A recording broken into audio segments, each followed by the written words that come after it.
Ano po yung ating mapupulot doon? Una, makikita natin yung principles of generosity. Ano yung principles of generosity? Pag nagbigay ka ng kaunti, kaunti rin yung matatanggap mo. Pag nagbigay ka ng marami, marami rin ang matatanggap mo. Pangalawa, yung tinatawag na power of generosity, yung kapangyarihan ng pagbibigay. Ano sabi? Verse 8, God is able. Magagawa ng Diyos, may kapangyarihan ng Diyos na ikaw ay magtamasa ng biyaya mula sa Kanya at sa Kanyang mga salita.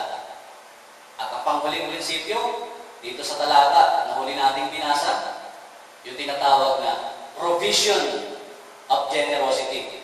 Sa verse 10, sinasabi po ron, God is the giver and God is the multiplier. Ang Diyos ang magbibigay ng alin? Ng binhi. At yung binhing ibinigay niya na iahasik natin, siya rin daw po ang magmumultiply nito. Siya ang magbibigay ng sagana. Sabi po ng Panginoon. Brothers and sisters, why don't you try? Ba't hindi natin subukan? Ba't hindi natin gawin?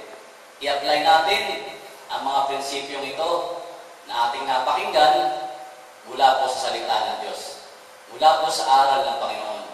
At kung kayo po ay napagpala, kung kayo po ay biniyayaan ng Panginoon sa mga salita na ating napakinggan, muli po kapatid, ipa-flash po sa screen ang aming mga numero. Po kayong magbigay ng mga prayer request po sa amin sa mga numero po o address na inyo pong makikita o mababasa sa TV screen.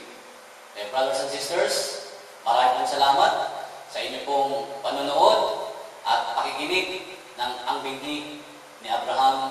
Nawa po ay napagpala po tayo ng salita ng Diyos sa araw na ito at tumaloy po ang kanyang presensya, ang kanyang kapangyarihan sa mga kahilingan natin sa buhay na ito.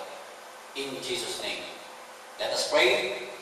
Father, muli po nagpapasalamat kami sa mga salita na inihasik mo sa amin sa mga sandaling ito. Muli ko pong idinadalangin sa iyo ang lahat po ng nanonood sa loob at labas ng aming bansa. Pagpalain mo po silang lahat. Dumaloy po ang iyong biyaya, ang iyong grasya, ang iyong awa, at ang iyong habag sa aming mga buhay. In Jesus' name we pray, and everybody say, Amen. Sa susunod pong muli, God bless po sa inyong lahat. Jesus is wonderful. Bye!